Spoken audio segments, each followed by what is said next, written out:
Halo semuanya, Podsumerize di sini untuk mengungkap rahasia-rahasia kehidupan yang sering kita abaikan.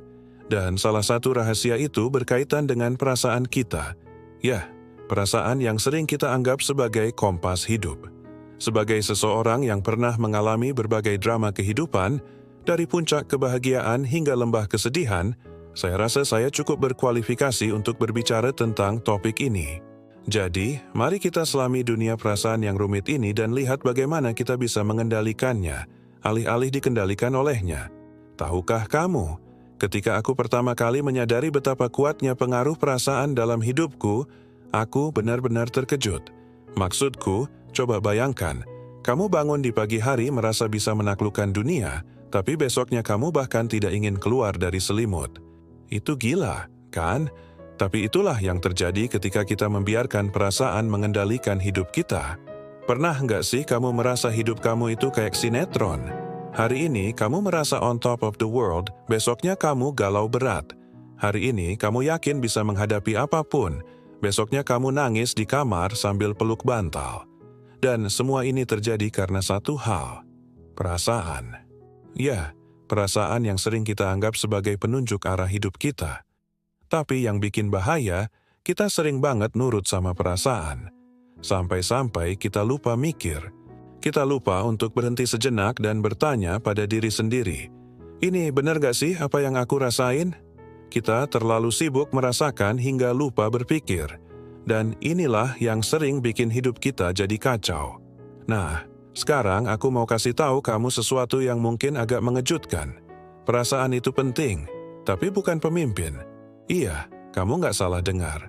Perasaan itu penting, tapi bukan dia yang seharusnya memimpin hidupmu. Kenapa? Karena perasaan itu seperti ombak di laut, naik turun, kadang tenang, kadang mengamuk. Kalau kamu biarkan perasaan memimpin, hidupmu akan seperti kapal tanpa nahkoda, terbawa kemana-mana tanpa arah yang jelas. Emosi itu bukan musuh, tapi juga bukan raja. Perasaan bisa kasih kita arah, iya. Tapi kalau kita kasih kendali penuh ke perasaan, hidup kita bakal belok ke tempat yang salah. Kamu tahu nggak, perasaan itu sebenarnya cuma efek, bukan sumber kebenaran. Perasaan itu seperti termometer, dia bisa menunjukkan suhu, tapi dia nggak bisa mengubah cuaca. Jadi, kalau bukan perasaan, apa dong yang seharusnya memimpin hidup kita? Jawabannya adalah akal. Akal itu kompas hidup kita yang sebenarnya. Kamu tahu nggak? Dalam Islam, kita diajarkan untuk menggunakan akal kita. Bahkan dalam Al-Quran, berkali-kali Allah bertanya, apakah kamu tidak berpikir? Tidakkah kamu menggunakan akalmu? Ini bukan tanpa alasan. Allah tahu kalau kita cuma jalan pakai perasaan, kita gampang disetir sama hal-hal yang salah. Coba deh kamu pikir berapa kali kamu bikin keputusan berdasarkan kata orang, atau berdasarkan ekspektasi orang lain, atau mungkin keputusanmu dipengaruhi oleh luka masa lalu. Semua ini bisa terjadi kalau kita terlalu menuruti perasaan. Tapi kalau kita pakai akal yang jernih, kita bisa ngelewatin badai dengan tenang. Kita bisa melihat situasi dengan lebih objektif, nggak cuma berdasarkan apa yang kita rasakan saat itu. Tapi jangan salah paham ya. Aku nggak bilang kalau kita harus jadi robot tanpa perasaan. Galau itu boleh kok. Wajar kok ngerasa sedih. Wajar kecewa, tapi jangan biarin emosi itu ngerusak hidupmu. Karena hidup nggak selalu tentang apa yang kamu rasain, tapi tentang apa yang kamu lakukan saat kamu ngerasain itu. Nangis, boleh, tapi jangan sampai berhenti melangkah.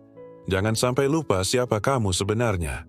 Kamu tahu nggak, setiap kali aku merasa down, aku selalu ingat kata-kata ini. Perasaan ini akan berlalu. Tapi apa yang aku lakukan saat ini akan menentukan masa depanku. Ini selalu membantu aku untuk bangkit dan terus maju, meskipun perasaanku sedang kacau. Nah, sekarang kita sampai pada bagian yang penting. Akal dan hati, keduanya harus seimbang. Islam mengajarkan kita untuk menggunakan akal dan hati, tapi dengan satu aturan. Akal harus memimpin. Hati ikut. Kenapa? Karena hati bisa salah rasa. Tapi akal yang jernih bisa bantu kita melihat mana yang benar. Coba deh kamu ingat-ingat, berapa kali kamu merasa yakin tentang sesuatu tapi ternyata salah. Atau berapa kali kamu merasa takut akan sesuatu, tapi ternyata ketakutan itu nggak beralasan? Ini semua karena kadang-kadang hati kita bisa salah rasa. Tapi kalau kita pakai akal, kita bisa melihat situasi dengan lebih jelas. Jadi, jangan biarkan perasaan nentuin masa depanmu. Apalagi perasaan yang datang pas kamu lagi lemah. Kamu tahu nggak, banyak keputusan besar dalam hidup yang diambil saat orang lagi down atau lagi euforia. Dan seringkali, keputusan itu berakhir dengan penyesalan. Kalau kamu lagi ngerasa kacau, mungkin itu sinyal buat duduk sebentar, tarik nafas, dan mikir. Tanya diri sendiri, apa ini benar? Atau cuman efek dari perasaanku? Ini nggak gampang, aku tahu. Tapi percaya deh, latihan seperti ini akan membuat hidupmu jauh lebih baik. Ingat ya, nggak semua yang kamu rasa itu fakta. Tapi semua yang kamu pikirkan dengan jernih bisa bawa kamu ke arah yang benar. Jadi, mulai sekarang, coba deh untuk lebih sering menggunakan akalmu. Bukan berarti kamu harus mengabaikan perasaanmu, tapi cobalah untuk melihat situasi dengan lebih objektif. Kamu tahu nggak, setiap kali aku merasa overwhelmed sama perasaanku, aku selalu mencoba untuk mundur sejenak dan melihat situasi dari sudut pandang yang berbeda. Aku tanya ke diriku sendiri, apa yang akan aku sarankan ke teman yang mengalami situasi seperti ini? Biasanya, jawaban yang muncul jauh lebih bijak daripada apa yang ingin aku lakukan berdasarkan perasaanku saat itu. Dan satu hal lagi yang penting untuk diingat, perasaan itu sementara. Iya, bahkan perasaan yang paling intens sekalipun akan berlalu. Jadi, jangan biarkan perasaan sesaat mendikte seluruh hidupmu. Belajarlah untuk melihat melampaui perasaan saat ini dan fokus pada tujuan jangka panjangmu. Kamu tahu nggak?